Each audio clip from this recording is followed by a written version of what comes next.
Brent says, I'm looking for physical and mental techniques that allow me to enter the hurt locker during a race and maximize my physiology. Amber talked about an arousal state, which can be harnessed. And he said that's his rephrasing. And I'm wondering what mental jujitsu I can perform to unleash the beast within. So the thing that Amber's talking about is that arousal state. Basically, like our body is designed to be able to respond to threats and opportunities, right? And a lot of the time people talk about this, about like the autonomic responses of like fight and flight. However, what really you want your body not to be in such a polarized zone like that. Instead, you want your body to be in the right bandwidth for that. And that's what she's talking about, the right arousal state. Lee McCormick, he's a skills instructor, incredible one for mountain biking. Lee likes bikes. He talks about that too.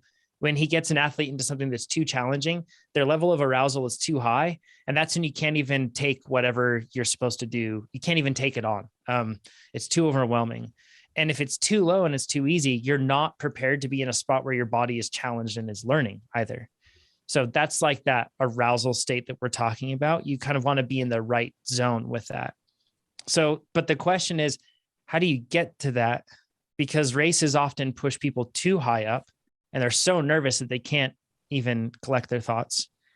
Or on the other side, you kind of react to those nerves with completely removing all levels of arousal and kind of being apathetic about everything. And then you miss opportunities that go in front of you in a race.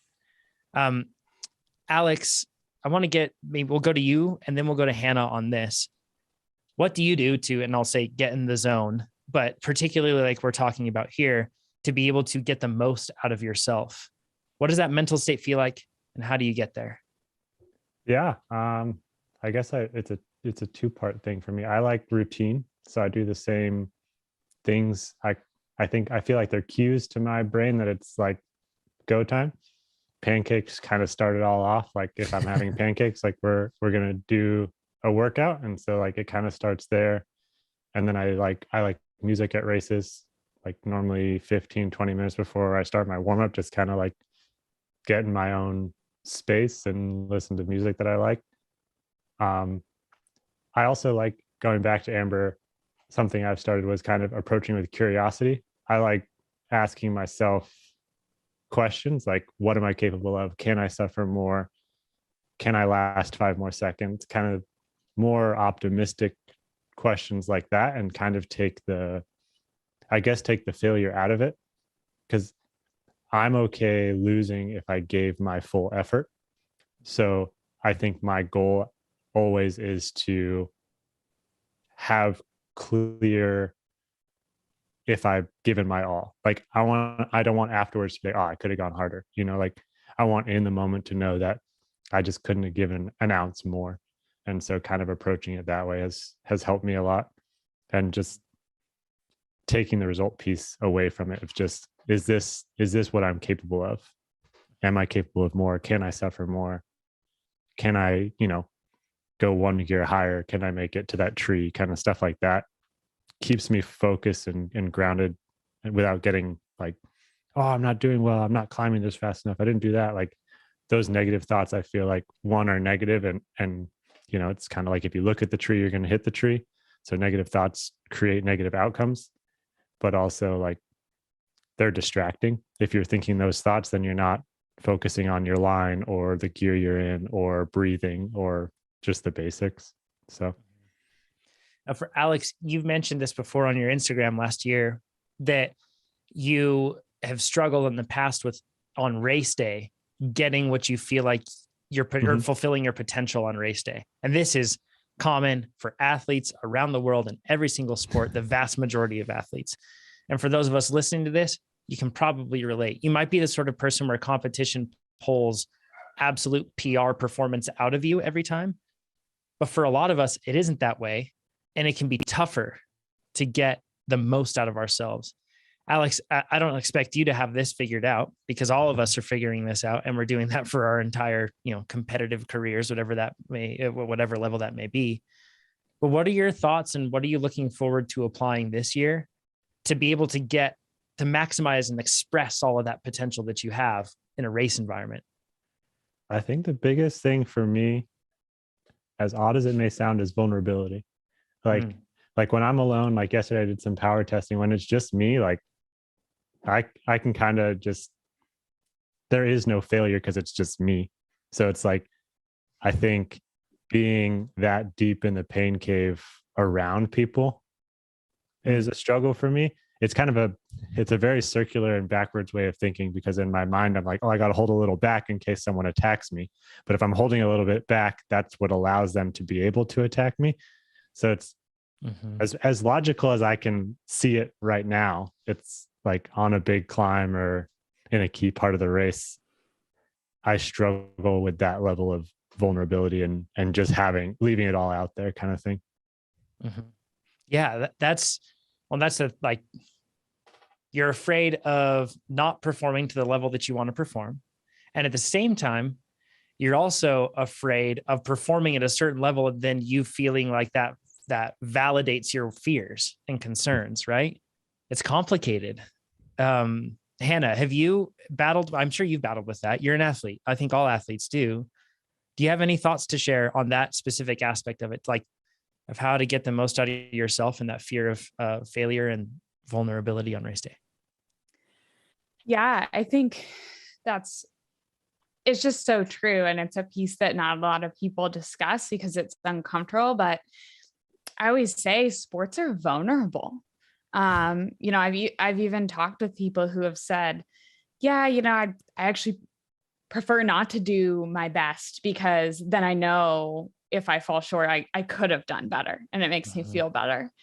And it's such a skewed way to look at it. But it makes sense in the moment. It's so weird that it makes sense, right? Yeah. And I think Alex is totally right, is you have to be vulnerable, because I mean, what's the point if you're leaving something completely on the table intentionally? So yeah, I think the reality of the situation just is that you have to be willing to be vulnerable and you have to put yourself in the place before the race, knowing whatever happens and I'm going to be okay with that. And my value and worth as a human is not grounded in the result of this race, but it's really fun to try and see what I can do. And even as professional athletes, we have to remember that too, is I am a racer, but that is not who I am, if that makes sense. That's not my entire worth. And so if I fall flat on my face when I tried my best, that doesn't make me any less of a person or a human. It just means I didn't have a great day out on the course. And so I think remembering that is a critical piece. And that's just a part of it. Maybe that's what makes you nervous. Maybe it's this whole other host of things. And I think that's where the stress performance curve really comes into play, is recognizing where you're at. It's an inverted U, as Jonathan said. So if stress is on the bottom and performance is up the side, if you're not stressed enough, you're not going to perform well. If you're the right amount of stressed, you're going to perform the best. And if you're not stressed at all, or if you're too stressed, on the other end, you're not going to perform well. So finding that optimal performance, to me, starts with learning where you're at on that curve. And it might seem really obvious, but that is something that took me a really long time in my career, because I feel like mainstream media always talks about getting pumped up. How do you get pumped up before the race? Pump up music, maybe not in cycling, but you see football locker room scenes and all these things where everyone's jumping around and yelling. I thought, okay, well, this is what I need to do. I need to listen to pump up music. I need to listen to motivational talks. I need to, really get in the zone on the trainer. And it wasn't for several years that all of a sudden I realized I am so stressed out. I don't know how people handle this pump up music. And I took a step back and thought, well, what if I'm on this other end? And now for me, I know I'm on the more stressed out end of the spectrum, and I have to spend some time, with my own thoughts, meditating or praying before the race, and being calm and separating myself and, those type of things. And so I think the very first step is just recognizing where you're at on that curve and then going from there. That's a really good, because without that, you're always going to be hunting or reaching for something that isn't like, true to yourself. Yeah. Yeah. I feel like one thing that I've learned with, because the big thing is we've probably all had days where we feel like we did enter that state at the right level of arousal and we did execute and it went really well. And thinking of Alex at the Leadville series last year, just, checking those boxes, right? And that's what it feels like when it's a right day. It feels like you're checking boxes. It's just like boom, boom, boom, they're done. So we've all done it, but the key is making it replicable. And I think that pattern is important with that. But I've learned for me personally that I need to allow a bit of flexibility in there too, because I don't know if it's because I'm just in a different place on one day to another or different circumstances of the race, but I've had to my whole life with motocross and everything else growing up in racing and ski racing, I had this like pre-race routine was just a big part of what I did. And I was really locked into a routine. And I felt like the more rigid I can make it, the more replicable, the more consistent the results. And I'm going to get better results as a result of that. And over time, I've learned that the pattern is absolutely important. The routine is important. However, I need to allow for flexibility within that. Parenthood has really helped teach that to me because nothing's consistent and it's always changing. But it's helped me a bit. Nationals is a good example this year of looking at the numbers and looking at everything else, a truly off day. I just did like a big analysis on this about a month ago. And this was post Cape Epic. So I felt like I finally had the season out of my head and I could really just focus. And I looked back at nationals and I really broke it all down. I truly had a bad day in terms of my performance. I did not perform to the level that I should have been able to perform at. In training, I was doing numbers that were far better than that, right? Far better. And this is a common circumstance for a lot of people. I know, Alex, this is something you've mentioned too. And looking back at the whole process, I think I let my level of arousal get too high. And when I look back at the day before, 2 days before, 3 days before, I was so stressed. I was like locked up and I was trying to fit everything into this pre-race pattern. And I really just needed to let it go more. And I needed to be more comfortable with it. So I feel like it's a process and I'll always maybe be chasing this ball around in circles. Pattern's really helpful. But the one thing that I've learned is that being strict with it, is really tough. If you don't have pattern in your life, then bring that in. It's going to do a whole lot of help. If you do have pattern and you're extremely rigid with it, question yourself, just like what Hannah said, where do you sit on this spectrum? And try to find and give yourself the flexibility to reach wherever you need to reach on that curve. Then, like Alex said, approaching things with curiosity, and Amber, obviously, original quote to Amber Pierce. What a wonderful way to look at things, because that truly allows you to fulfill potential rather than has you reaching for a specific bar. And sometimes we set our bar too low, and that, curiosity can help us get over the top. Any other thoughts on pre-race prep to help yourselves get in the ideal state? For me, another piece that plays in huge for me is encompassing a lot of positive thinking and gratitude. And that might seem really obvious because, of course, no one wants to go to the line with negative thoughts, but it's not just not having negative thoughts. It's intentionally having positive thoughts and believing those thoughts and getting to the place where you believe those thoughts. And I think it's important to start that before the race, but to carry it from wire to wire as well. And I find that every minute that goes by, that's a place, like it says, how do I enter the hurt locker? To me, the piece of finding your ideal arousal state enters you into the game. Congratulations, you're now part of the race.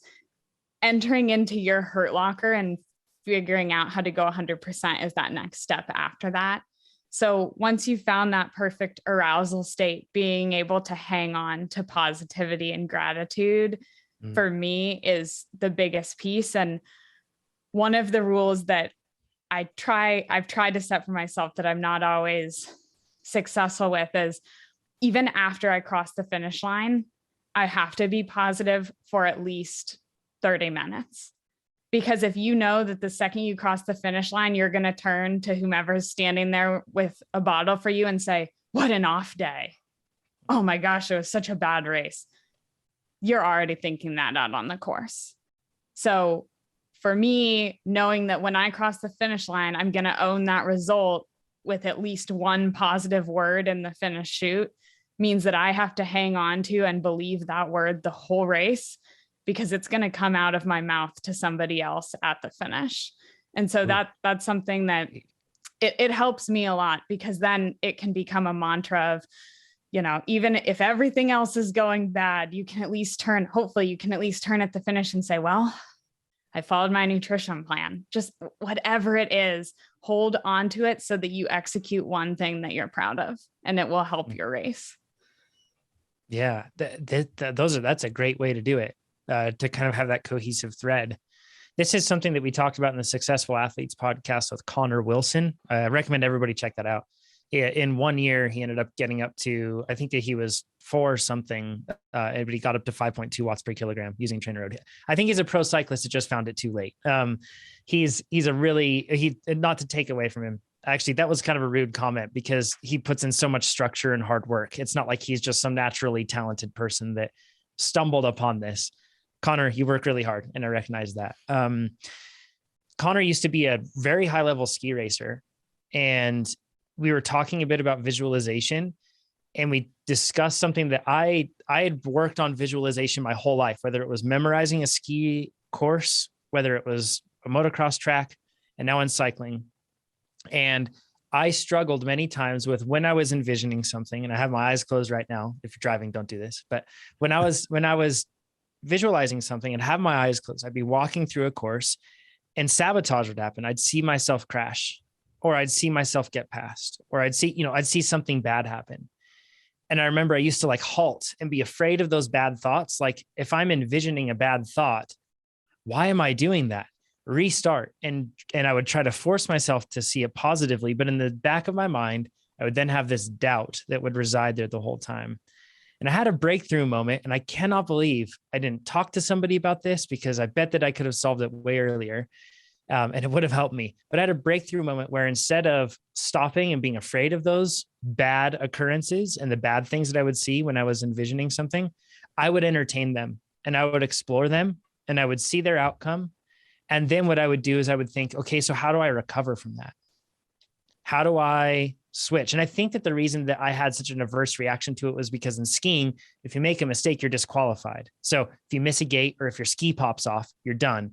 And it's such a tight sport that if you crash, you're also effectively done. Like there's no way. So I think that do or die sort of circumstance made me have this reaction. But if you are envisioning something and something bad happens, it's not sabotage. These are all outcomes that could happen, and don't be afraid to explore them. So when you see yourself blowing up on that climb, it's okay. Run through it. Don't turn it off. Keep that dream going for a bit, see it through, and then see how you recover. Don't try to override it. See how you end up righting that wrong later on.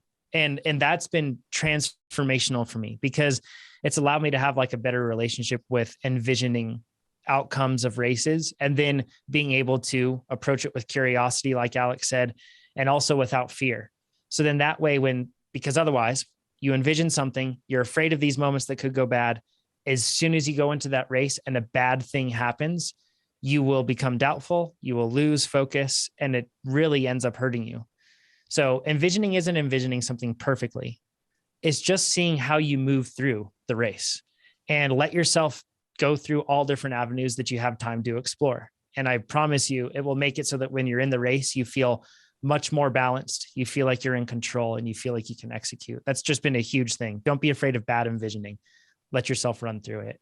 And then I think also this is where we have to acknowledge a bit of difference. So if we had Keegan on this podcast right now, he'd be talking about how he just wants to crush souls. Like that's what he wants, to make people wish they didn't show up to a race, right? Like that's what motivates him. And that will not motivate somebody else. They're going to have a very different motivation. And don't feel bad for whatever your motivation is. Everyone's going to have different motivations, and champions are not cut from the same cloth. They may have some similarities, but their motivations may be very different, right? So don't feel like you have to be just like somebody else. The key principles that Hannah is like sharing here is that you have to find the right bandwidth where you sit. And then thereafter, what you have to do is you have to allow yourself, Alex is saying racing with curiosity, but you have to allow yourself to reach and reach and reach and accomplish what you want to accomplish. Don't be afraid of not accomplishing it. Allow yourself to reach it. So at whatever pace, whatever that looks like for you. So Alex, do you have anything else to add on this one? No, I think we covered it. I see a book recommendation in here, so I was going to add mine. Endure is a really good book for this. Some people really respond to like David Goggins sort of motivation that can't hurt me. Like he's a strong brand. That's for darn sure. For some people that really works. For other people, something else might work. Endure is a great one. It really mechanically breaks down everything that you go through in a race and how to do that. Great one. Chad also put in a recommendation, squat every day. I'm not sure what that book means. I'm not sure what it's about, but I trust that if Chad put it in, because it's in green text, and I think that's what Chad would put in, then I think it's good. So if you like this video, make sure you give us a thumbs up. If you didn't like this video, you can give it a thumbs down, but let us know what you would have done differently in the comments below. If you want to see more of these videos, make sure you subscribe to our YouTube channel. And if you want to become a faster cyclist, check out TrainerRoad.com. Do it.